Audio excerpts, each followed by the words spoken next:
Evening, ladies and gentlemen.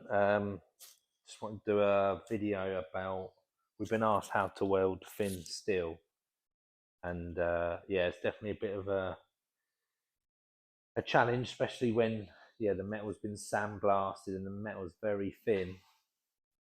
There's a few points that I think are important. First of all, is preparation is key. So if the metal's thin, don't attack it with a coarse grinding disc. People think, oh yeah, I'll quickly grind that paint off or that surface rust, but by the time they ground it down, the metal is so thin, you're trying to basically weld tin foil.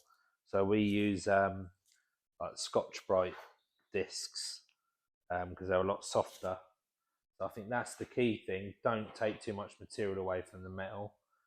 On this particular repair, this is the Transit Crossmember, I've taken my repair panel to the edge of the next panel, so the metal's a little bit thicker on that corner because there's naturally like a return there, so that was a good place to weld.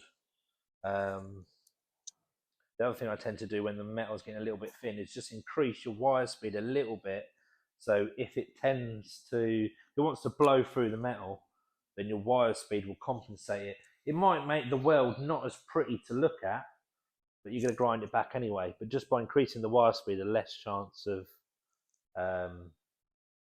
blowing through. And also be patient with it. Put a tack on there, wait for it to cool down and add another one, rather than a continuous weld. Continuous weld's great with thick steel, but not for car stuff. So yeah, they're the key points really. I think to me the most important thing is don't make that metal too thin in the first place.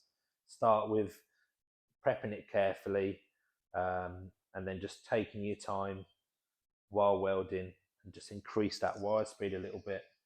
And hopefully that helps you guys out there trying to do it yourself at home.